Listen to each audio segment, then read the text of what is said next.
ये देखिए, आपको दिख रहा होगा, उत्तर भारत के 200 जिलों में बम विस्फोट की प्लानिंग। इसमें गाड़ियों की व्यवस्था हो चुकी थी, 32 कुंटल आरडीएक्स रखा जा चुका था, पूरी तैयारी हो चुकी थी। 6 दिसंबर की डेट फिक्स हो गई थी कि गाड़ियां यहां से निकलेंगी, यहां जाएंगी, काशी जाएंगी, मथुरा जाएंगी, अयोध्या जाएंगी, भद्रकाली जाएंगी, भोजशाला जाएंगी, हरिद्वार जाएंगी, गुड़गांव जाएंगी, नोएडा जाएंगी, गाजियाबाद जाएंगी। स्थान चयनित हो चुके थे, 200 स्थान टारगेट हो गए थे कि यहां 200 गाड़ियां जाएंगी और गाड़ी में बम ब्लास्ट हो जाएगा।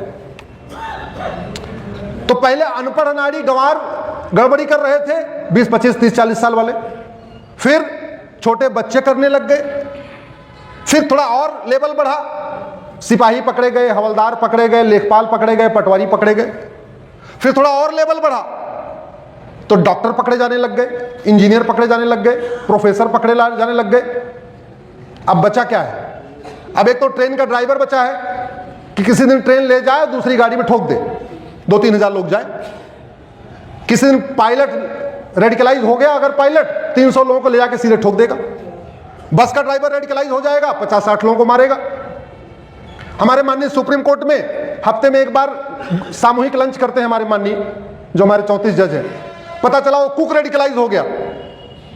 बुधवार के दिन लंच करते हैं हमारे सारे माननीय। क्या होगा हमारे माननीयों का, जोर से बताइए जरा। अभी संसद का सत्र शुरू होने वाला है, लोकसभा राज्यसभा चलेगी। अगर वो संसद के जो पार्लियामेंट कैंटीन है उसका कुक रेडिकलाइज हो गया तो क्या होगा? आपके विधानसभा का कुक अगर रेडिकलाइज होगा तो क्या होगा? आपके सचिवालय का कुक रेडिकलाइज होगा तो क्या होगा? अभी वहां पकड़ा गया, एक डॉक्टर पकड़ा गया जिसने 1 कुंटल ऐसा जहर बनाया था जो 10 लाख लोगों को मार सकता था। भोपाल गैस जो निकली थी उससे भी खतरनाक जहर उसने पैदा कर लिया था। ये हो रहा है ना। इसके बावजूद भारत में आज तक मानव अधिकार के ऊपर ढंग से चर्चा ही नहीं हुई। दिक्कत ये हो रही है, भेड़िया भी जानवर है और हिरण भी जानवर है। मामला सुप्रीम कोर्ट में जाता है तो हमारे माइलॉर्ड कहते हैं चूंकि भेड़िया इज एनिमल, हिरन is animal, both are animal, article 14 से equality before law, equal protection of law, तो भेड़िया एनिमल को एक बराबर कंसीडर किया जाए। ऐसा होना चाहिए क्या? आम भी पेड़ है, बबूल भी पेड़ है, लेकिन हमारे माइलॉर्ड कह रहे हैं आम भी ट्री है, बबूल भी ट्री है, equality before law, equal protection of law, इसलिए जितना खाद पानी आम को देना उतना खाद पानी आपको बबूल को देना पड़ेगा। तो इसका मतलब यह हुआ कि अभी जो बबूल के कांटे छोटे छोटे हैं, जैसे खाद पानी पाएंगे बड़े बड़े कांटे हो जाएंगे। समस्या बढ़ रही है कि घट रही है? ये मिस इंटरप्रिटेशन हो रहा है, ये संविधान का मिस इंटरप्रिटेशन हो रहा है। अरे ये भारत का संविधान भारत की संस्कृति की रक्षा के लिए, लोगों की सुरक्षा के लिए बना हुआ है। हम लोग संविधान के लिए नहीं बने, ये संविधान हमारे लिए बना हुआ है। हमारी वर्तमान परिस्थितियों में क्या आवश्यकता है उसके हिसाब से संविधान की व्याख्या करनी है। आर्टिकल 30 कहता है कोई भी माइनॉरिटी हो एजुकेशन इंस्टीट्यूशन खोल सकता है। सुप्रीम कोर्ट ने अपने कई जजमेंट में यह गलत फैसला दिया जहां उन्होंने एजुकेशन इंस्टीट्यूशन को रिलीजियस एजुकेशन इंस्टीट्यूशन मान लिया। भारत का संविधान मदरसा खोलने की छूट देता ही नहीं है। हमारे पीछे सारे विद्वान अधिवक्ता बैठे हुए, आर्टिकल 30 को ध्यान से पढ़ें और अब आने वाले टाइम में हाई कोर्ट सुप्रीम कोर्ट में ऐसे मैटर आए तो उनको दिखाएं। आर्टिकल 30 कहता है, 27 कहता है मजहब को प्रमोट करने के लिए 1 रुपए खर्च मत करना। याद रखिए, धर्म को प्रमोट करने पे रोक नहीं है। किसको प्रमोट करने पे रोक है? मजहब। और धर्म और मजहब बहुत अंतर होता है। ज्यादा डिटेल आपको जानना है तो मेरी PIL चल रही है धर्म और रिलीजन के ऊपर, मैंने उसमें 25 अंतर बताए हैं। धर्म क्या होता है, रिलीजन क्या होता है। एक अंतर मोटा मोटा बता देता हूं, धर्म जोड़ता है, रिलीजन तोड़ता है। जोर से बोलिए, धर्म जोड़ता है और मजहब, धर्म जोड़ता है और मजहब। ये हमारे संविधान की शपथ लेने निर्माताओं को पता था, संविधान निर्माताओं को। इसीलिए उन्होंने जब फ्रीडम ऑफ रिलीजन दिया तो 3 बैरियर डाल दिया आर्टिकल 25 में, subject to public order, health and morality. और आर्टिकल 30 में स्कूल खोलने की परमिशन देने से पहले आर्टिकल 27 में कह दिया मजहब को प्रमोट करने के लिए सरकार 1 रुपए खर्च नहीं करेगी। आर्टिकल 28 में कह दिया किसी भी सरकार के द्वारा मान्यता प्राप्त किसी भी स्कूल में कोई मजहबी तालीम नहीं दी जाएगी। और फिर आर्टिकल 30 में कहा कि जो माइनॉरिटी है वो एजुकेशन इंस्टीट्यूशन खोल सकता है, यानी सेकुलर एजुकेशन इंस्टीट्यूशन खोल सकता है, यानी इंजीनियरिंग कॉलेज खोल सकता है, मेडिकल कॉलेज खोल सकता है, लॉ कॉलेज खोल सकता है। मदरसा खोलने की कहीं परमिशन ही नहीं है। लेकिन इस बात को जब तक सारे हाईकोर्ट में सेमिनार कर करके माननीय जजों के सामने नहीं रखा जाएगा तब तक उनको डाइजेस्ट नहीं होगा। क्यों नहीं डाइजेस्ट होगा? क्योंकि 75 साल से एक ही बात उनके दिमाग में बैठी हुई है कि आर्टिकल 30 मदरसा खोलने की परमिशन देता है। बिल्कुल नहीं देता, क्योंकि मदरसा एजुकेशन इंस्टीट्यूशन नहीं है, मदरसा दीनी तालीम सेंटर है। मदरसा मजहब को प्रमोट करता है, ह्यूमनिज्म को नहीं। मदरसा वसुधैव कुटुंबकम नहीं सिखाता, मदरसा नारी तू नारायणी नहीं सिखाता, मदरसा सर्व मंगल मांगल्य नहीं सिखाता, मदरसा सर्वे भवन्तु सुखने नहीं सिखाता, मदरसा सबका कल्याण हो ऐसा नहीं सिखाता, मदरसा इक्वलिटी जस्टिस लिबर्टी फ्रेटर्निटी नहीं सिखाता, मदरसा नेशनल इंटीग्रेशन नहीं सिखाता, मदरसा आजादी नहीं सिखाता।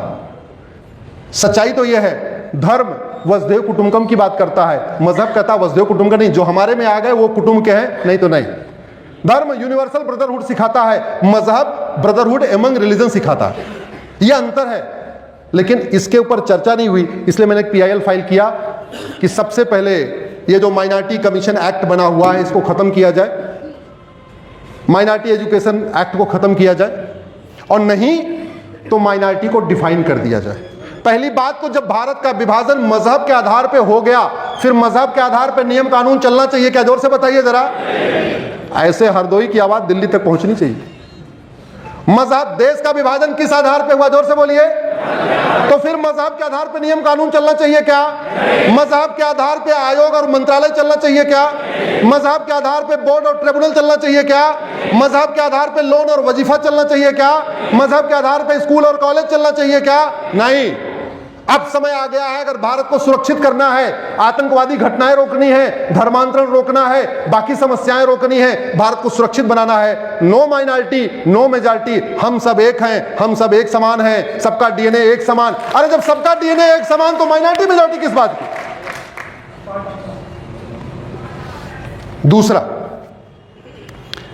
आर्टिकल 25 कहता है कि लोगों को फ्रीडम ऑफ रिलीजन है, लेकिन वो फ्रीडम ऑफ रिलीजन को लोगों ने कहीं और ही पहुंचा दिया।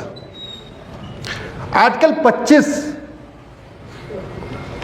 रीतियों का अधिकार देता है, कुरीतियों का नहीं। आर्टिकल 25 प्रथा का अधिकार देता है, कुप्रथा का नहीं। आर्टिकल 25 धर्म पालन का अधिकार देता है, धर्मांतरण का नहीं। बहुत सारी बातें संविधान में लिखी नहीं है, जो बेसिक रिक्वायरमेंट होती है वो संविधान में नहीं लिखी जाती। जैसे संविधान में कहीं नहीं लिखना है कि कपड़ा पहन के रहना, कहीं लिखा है क्या? जोर से मुझे बताओ। नहीं। फिर भी हम लोग कपड़ा पहन के रहते नहीं रहते? भारत संविधान में कहां लिखा है प्रतिदिन नहाना? लेकिन नहाते हैं कि नहीं नहाते? संविधान में कहीं लिखा है कि सुबह ब्रेकफास्ट करना, दोपहर में लंच करना, शाम को डिनर करना? लिखा है क्या? नहीं। हम करते हैं कि नहीं करते? तो संविधान में वो बातें लिखी गई हैं जो सामान्यतया व्यक्ति भूल जाता है। जो व्यक्ति का सामान्य स्वभाव है, मनुष्य का सामान्य स्वभाव, उसको लिखने की जरूरत ही नहीं है। कहीं नहीं लिखा है कि नहीं सुबह उठो, नहाओ, माता पिता के चरण धरो, ऐसा कहीं लिखा नहीं है। आर्टिकल 25 के नाम पे इस देश में जो खेल हुआ है, और सबसे बड़ी बात, विदेशी कुरीतियों को जस्टिफाई किया गया। मैंने 3 तलाक चैलेंज किया था, 3 तलाक तो गया। आपको जान के आश्चर्य होगा, अभी 3 तलाक जैसे 4 और भी चल रहे।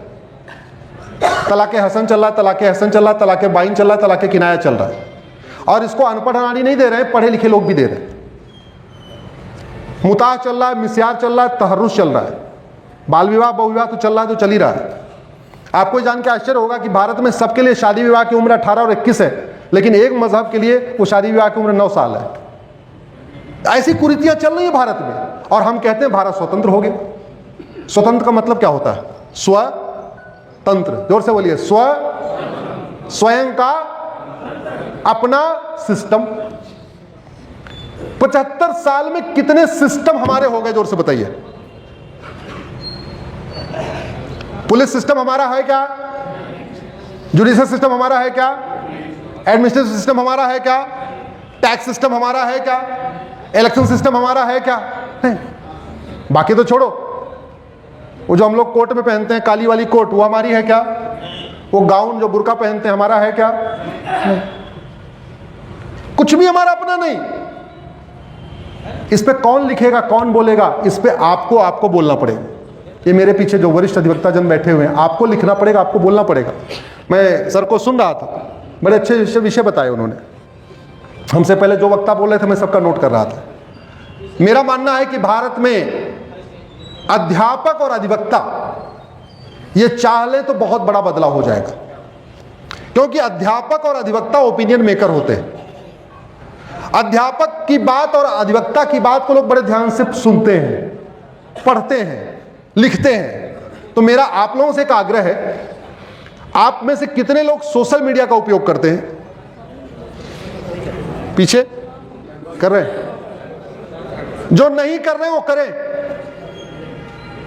लेकिन सोशल मीडिया का उपयोग पर्सनल मीडिया के रूप में मत करें। हम लोग क्या नाम है उसका, सोशल मीडिया यूज करते हैं, पर्सनल मीडिया। अपनी बर्थडे की फोटो डालेंगे, शादी की सालगिरह की फोटो डालेंगे, घूमने टहलने की फोटो डाल लेंगे, सामाजिक कार्य के लिए उसका करते नहीं है। और मैं कह रहा हूं सोशल मीडिया को नेशनलिस्टिक मीडिया बनाइए, राष्ट्रहित के विषयों को उस पर लिखना शुरू करिए। 5-5 हजार फेसबुक फ्रेंड बनाइए, उस पर लिखिए। आपकी बात आप हरदोई में लिखेंगे, हम दिल्ली में बैठे बैठे इसको पढ़ लेंगे। आप बैठे बैठे हरदोई में लिखेंगे, उसको लखनऊ में कोई पढ़ लेगा, उसको बंगाल में कोई पढ़ लेगा, कोई गुजरात में पढ़ लेगा। तरीका यह है, आपका जो नाम है आप उस नाम के 5000 लोगों को अपना फ्रेंड बना लीजिए। हम लोग सोशल मीडिया में एक और कंजूसी करते हैं, अपने जान पहचान के लोगों को अपना फेसबुक फ्रेंड बनाते हैं। अरे जान पहचान वाले तो आपके दोस्त ही हैं, उनको फेसबुक फ्रेंड क्यों बना रहे हैं भाई? वो तो आपके खुद ही दोस्त हैं। फेसबुक फ्रेंड उनको बताओ जो जिनको आप जानते नहीं हो।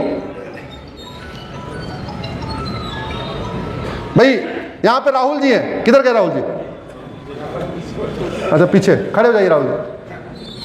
अब राहुल नाम के लोग हरदोई में, यूपी में भी हैं, बंगाल में भी हैं, गुजरात में भी हैं, तमिलनाडु में भी हैं। राहुल जी 5000 राहुल को अपना फ्रेंड बना सकते हैं। और पत्नी का नाम क्या है? नाम क्या है? अंजलि। अंजलि ने 5000 अंजलि को अपना फ्रेंड बना लिया, और राहुल ने 5000 राहुल को फ्रेंड बना लिया। तो एक कपल ने कितने लोगों को जोड़ लिया? जोर से बोलिए। 10,000। आपकी क्षमता कितनी बढ़ गई? कर सकते हैं क्या? सब लोग ऐसे कर सकते हैं क्या?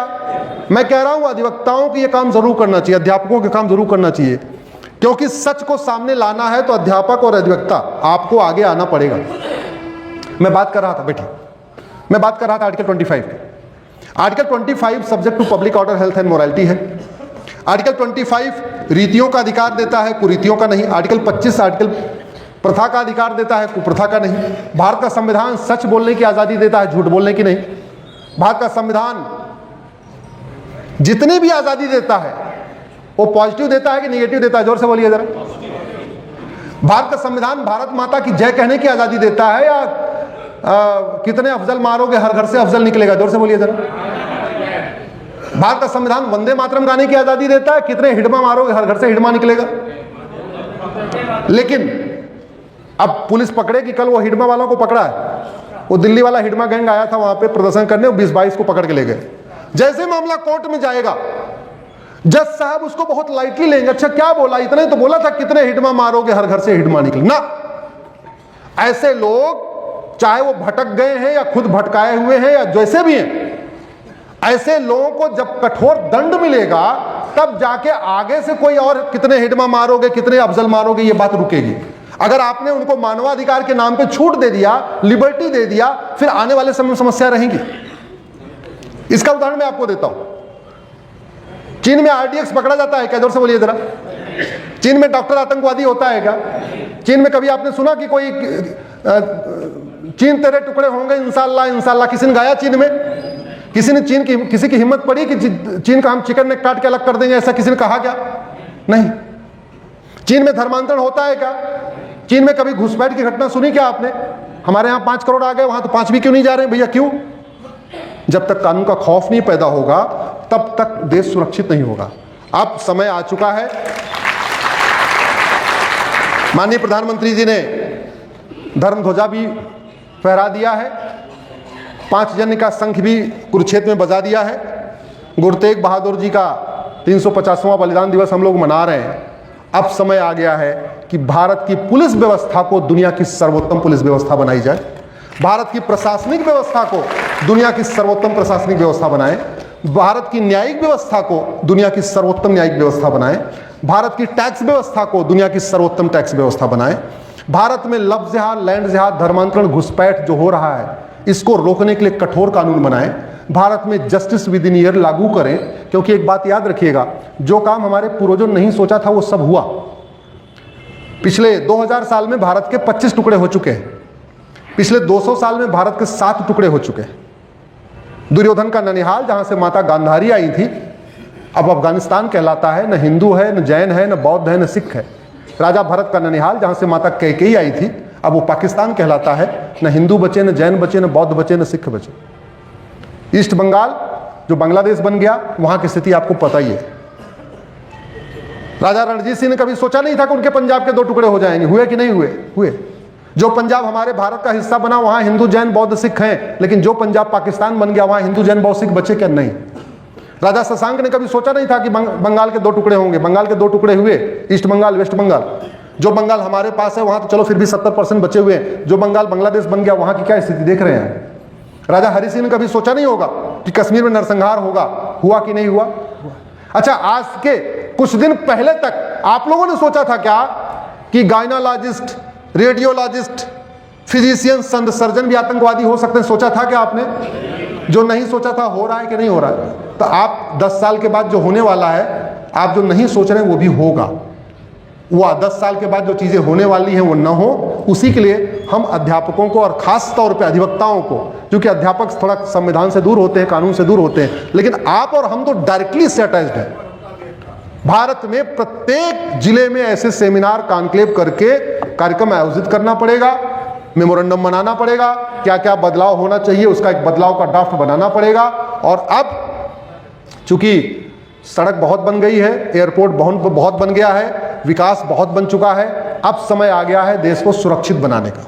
मैं तो आज हरदोई से एक आग्रह करता हूं कि माननीय प्रधानमंत्री जी 2 साल के लिए सारे लेबर मिस्त्री जो एयरपोर्ट बना रहे हैं, हाईवे बना रहे हैं, एक्सप्रेसवे, इनको हटा लीजिए यहां से, इनको बॉर्डर पे बनाइए। जैसे चीन की दीवार बनी है ऐसे भारत की दीवार बनाइए। भाई 2 साल नहीं होगा विकास, 10 साल में 50 साल के बराबर हो गया, तो 2 साल नहीं होगा तो नहीं होगा। और इतनी कंपनियां हमारे पास, टर्नकी प्रोजेक्ट करने वाली कंपनियां, बड़ी बड़ी हाईवे बनाने वाली कंपनियां, बंद करिए हाईवे, बंद करिए एक्सप्रेसवे, बंद करिए एयरपोर्ट, बंद करिए रेलवे। जितने काम शुरू किए हैं उनको कर दीजिए, कोई नया काम मत छेड़िए। लेकिन बॉर्डर पे कम से कम 30-40 फीट ऊंची भारत की दीवार बनाइए। अगर हजार किलोमीटर भी साल में बनती रहेगी तो अगले 10-15 साल में हमारा भारत के चारों तरफ दीवार बन जाएगी। इसको करना पड़ेगा। तो भारत के बॉर्डर पे दीवार भी बनानी पड़ेगी, अंदर कानून की दीवार बनानी पड़ेगी। इसी के साथ मैं अपनी बात खत्म करता हूं। आप लोगों ने इतनी देर सुना, बहुत बहुत धन्यवाद, बहुत बहुत आभार। भारत माता की, भारत माता की।